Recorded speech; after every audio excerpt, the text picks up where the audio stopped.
In 1884, a British photographer named Harry Pointer had created over 200 pictures of cats dressed as humans with funny phrases underneath them. That was 130 years before the internet made cat memes famous. Think about that for a second. The horse and buggy was still the main way people got around. There were no cars, no phones, no social media, and yet people were already sharing funny cat pictures with each other. Why? What is it about cats, about humor, about sharing that has stayed exactly the same for over a century while literally everything else has changed? The answer to that question is worth more than any algorithm hack or trending format you'll ever learn. And today, I'm going to show you exactly what it is. Here's what most people get wrong about going viral or building an audience online. They focus on the buttons, the features, the platforms. They ask questions like, what's the best time to post on Instagram? How long should my TikTok be? What hashtags are trending right now? And look, those questions aren't useless, but they're the wrong starting point. Because here's the truth: platforms change constantly. The algorithm that worked last month might be completely different today. The hot new app everyone's using could be irrelevant in 2 years, but human psychology, human desires, those haven't changed in thousands of years. Today, I'm going to introduce you to a concept that will transform how you think about content, marketing, and getting people to pay attention to anything you create. It's called the selfish meme. And once you understand it, you'll never look at a share button the same way again. Let me start with a story about an unlikely connection. The ancient Mesopotamians, around 4,000 years ago, invented something we still use today: the arch. Now, I'm not an engineer and this isn't an architecture video, but here's what matters about the arch. It works because of a principle called arch configuration. The shape actually gets stronger when you put more weight on it. More compression equals more strength, and here's the crucial part: that principle works regardless of what material you use: stone, brick, concrete, steel. The materials have changed dramatically over 4,000 years, but the underlying concept, the reason the arch works, that stayed exactly the same. Human behavior works the same way. The buttons change. We went from passing physical photographs to sending emails to posting on Facebook to making TikToks. Those are the materials, those are the tools. But the underlying reasons why people share things, why they pass along information to others, that hasn't changed at all. And this is where the selfish meme comes in. In 1976, a scientist named Richard Dawkins wrote a book called The Selfish Gene. He coined the term meme to describe how ideas spread, similar to how genes spread through reproduction. But here's what Dawkins didn't anticipate: his term would eventually describe something much more specific: those funny images, videos, and posts that spread across the internet like wildfire. Now, the concept I want you to understand builds on Dawkins' original idea. I call it the selfish meme. And the core insight is this: every single share is done for the sharer's benefit, not yours. Let me say that again because it's important. When someone shares your content, they're not doing it to help you, they're doing it to help themselves. Think about the last thing you shared online. Maybe it was a funny video, a news article, a quote that resonated with you. Why did you share it? Be honest with yourself. You shared it because of what it said about you, because it made you look smart or funny or caring or informed, because it connected you to a group you want to belong to, because it expressed something about your identity. We share things that benefit our self image. This isn't cynical. It's not me saying people are selfish in a bad way. It's just human nature. We're wired to care about how we're perceived by others. We want to feel loved. We want to belong to groups. We want others to see us in a certain way. And get this: the response to sharing something that gets positive feedback, it's physiological. Your brain releases dopamine. You literally feel good, and then you want to do it again.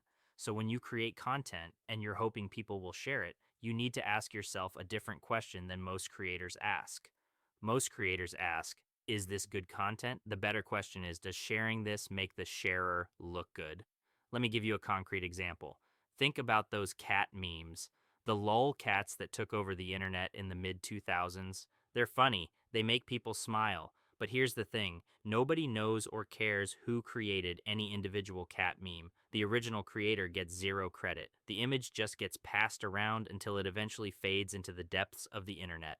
If you're trying to build a business or a personal brand, that's a problem.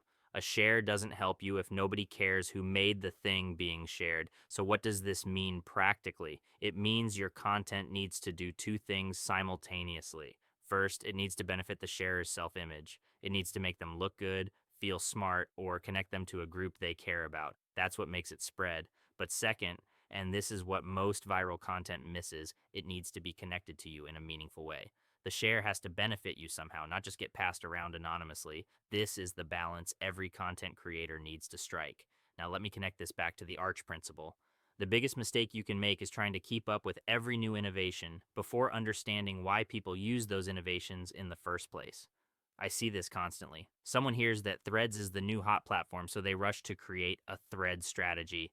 Then it's be real. Then it's whatever comes next. They're constantly playing catch up, learning new tools, new features, new algorithms, and they never stop to ask, why do people share things in the first place? What motivates someone to take your content and put it in front of their friends?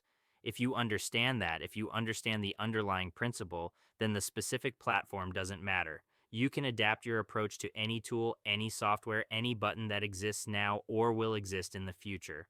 This is why those cat pictures from 1884 matter. The technology was completely different. No internet, no smartphones, no social media, just physical photographs. But the human desire to share something funny, to make someone else laugh, to feel connected through humor, that was identical to what drives memes today.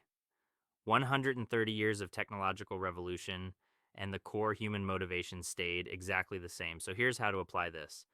The next time you create something and you want it to spread, run it through this filter. Ask yourself, if someone shares this, what does it say about them? Does it make them look informed, funny, caring, smart? Does it connect them to a community they want to be part of? If the answer is no, if sharing your content doesn't benefit the sharer's self image in some way, then it probably won't spread, no matter how good it is, no matter how much value it provides, because people don't share things to help you. They share things to help themselves. That's the selfish meme.